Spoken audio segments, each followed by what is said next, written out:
Je vais donner la parole donc à Patrick Dansette pour nous dire quelques mots sur l'activité de l'ARCA et du Collège d'experts, et puis nous tirera les conclusions, Isabelle et moi. En tout cas, merci beaucoup de votre présence à cette table ronde. Merci. Et merci à la jeune génération de nous avoir parlé. Alors moi, je vais rebondir effectivement sur les deux dernières phrases de la présentation de Mathieu. C'est le rôle du consommateur et sensibiliser, éduquer la population. Alors c'est justement, ça me permet de rappeler que l'on est tous autour à cette matinale, grâce justement au questionnement des patients, du patient consommateur, qui effectivement interroge son médecin sur des sujets de consommation, qui ne sont pas d'ordre thérapeutique. Donc effectivement, c'est bien le consommateur-patient qui, aujourd'hui, nous fait nous réunir pour effectivement, finalement, trouver des solutions et surtout avoir une compréhension mutuelle sur ces sujets. Et de fait, dans la démarche donc, des médecins, c'est apporter cette réponse scientifique à leur interrogation au travers donc d'une démarche, comme vous l'avez compris, de labellisation, mais c'est également au travers de cette action de labellisation avec les industriels, c'est de pouvoir faire passer des messages de conseils des médecins. Parce que c'est vrai que l'industriel est très souvent peu légitime à faire passer des allégations sanitaires, puisqu'il est jugé parti, et donc il est moins audible par quiconque. Et donc on peut espérer, sans présomption de la part des médecins, mais parce que je crois que l'observance thérapeutique est que de 45%, donc les 100% sont difficilement atteints, mais on peut espérer en tout cas que ces messages puissent effectivement modifier ces comportements, ce qui est important. Donc, bien la première actualité de l'ARCA qu'on a vécue en 2018, si on peut me passer le... Ah, c'est d'accord. C'est à moi et c'est sur quel...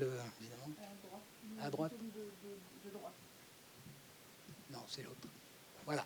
Oui, donc la première action justement de prévention et de sensibilisation des publics, c'est faite au travers donc, des 14 conseils que vous avez pu voir en boucle sur...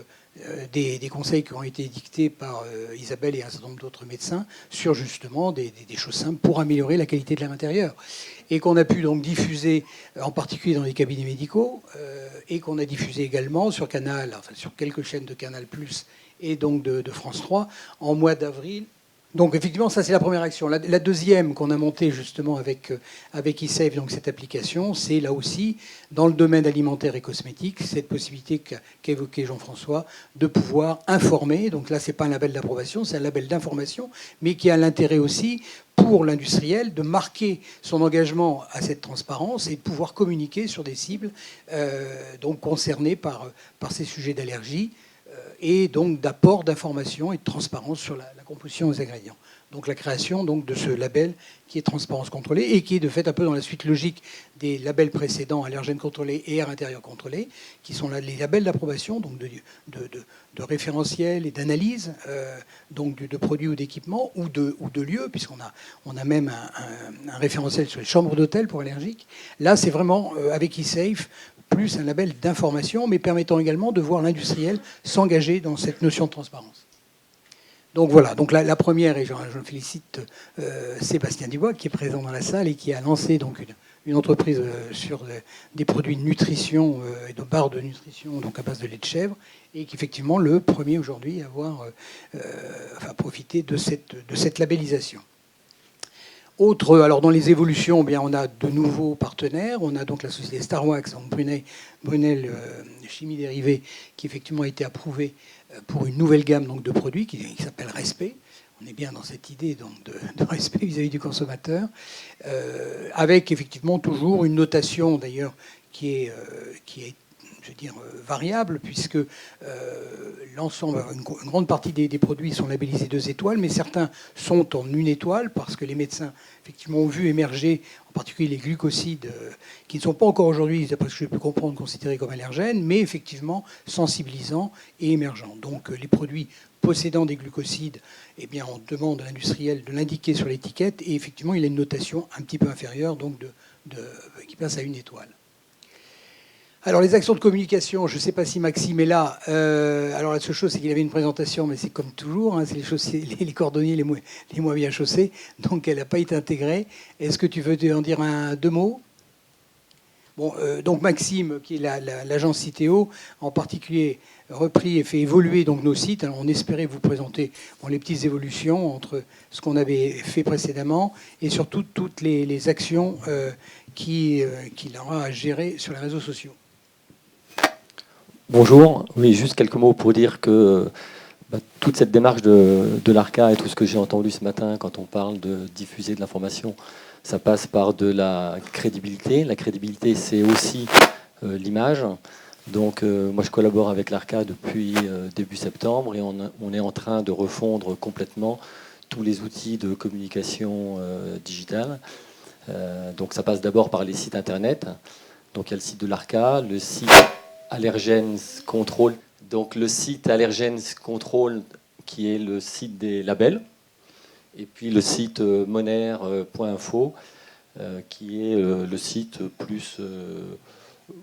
L'idée étant, sur le site Moner, c'est évidemment pouvoir diffuser les conseils des médecins, mais également collecter de l'information d'autres organismes comme les ATMO, comme les APPA, pour effectivement diffuser également cette information qui existe sur des sites officiels, et donc avoir une diffusion plus large, voilà, au travers d'un site qui est d'une émanence donc de médecins.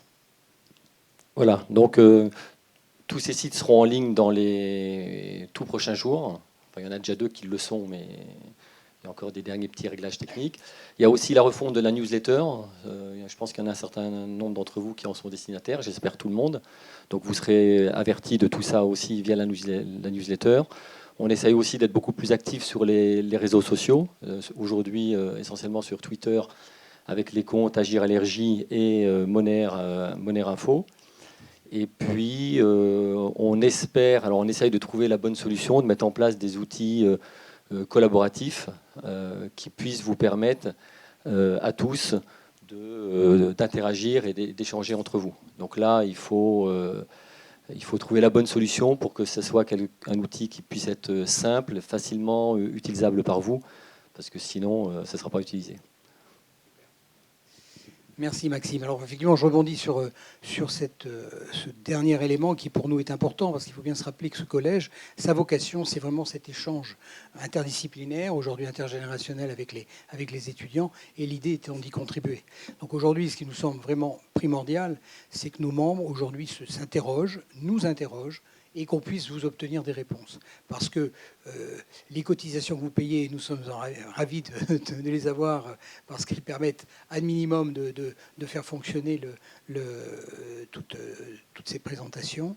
Et bien, un minimum, parce qu'il y a un certain nombre de questions qui se posent, parce qu'aujourd'hui, il faut absolument qu'on puisse nous recruter pour assurer une pérennité. Vous avez pu remarquer les cheveux blancs que j'avais sur la tête. Donc il faut effectivement qu'on assure les années à venir.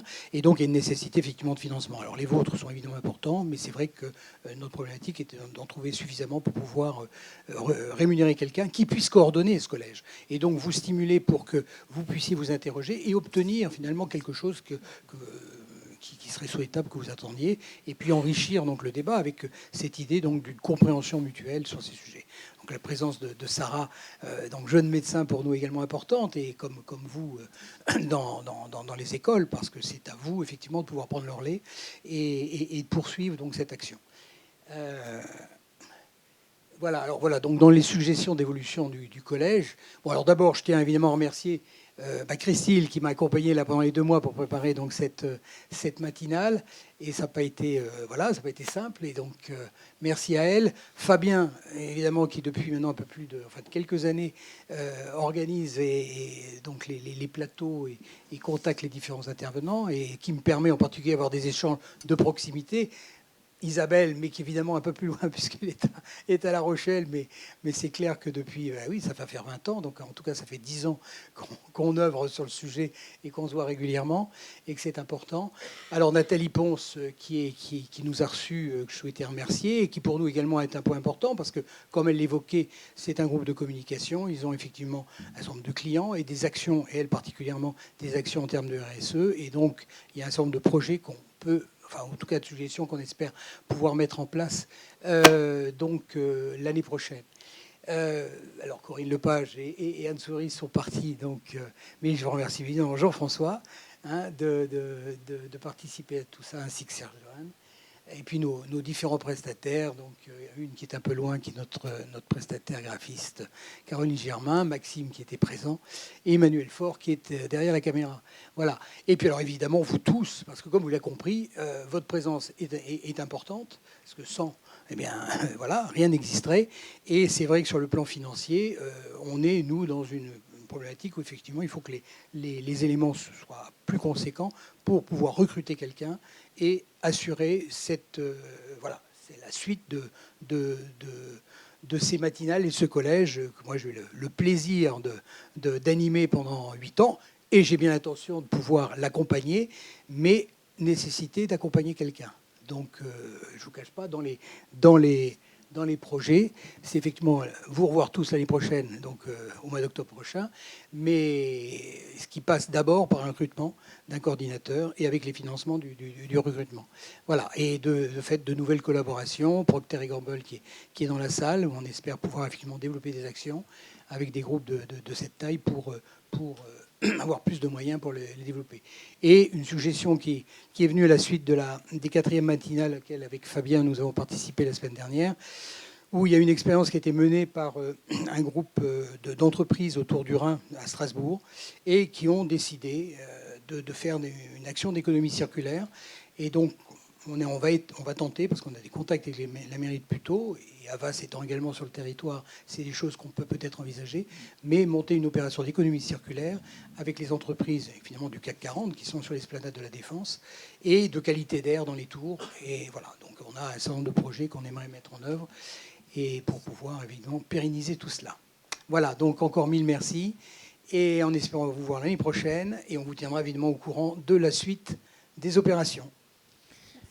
Voilà, merci beaucoup Patrick de cette intervention. Nous, on ne va pas prendre plus de temps. On va simplement dire qu'on était ravis de faire cette matinée. Je pense qu'on a eu beaucoup appris. On a eu pas mal d'échanges sur différents sujets très variés. Et nous espérons que ce collège d'experts, comme vient de dire Patrick, se poursuivra. Effectivement, on a besoin d'aide pour poursuivre ce travail que nous faisons déjà depuis plusieurs années. Et en tout cas, on vous remercie d'être présent aujourd'hui et d'apporter votre aide au fonctionnement de ce collège d'experts. Voilà, merci Isabelle.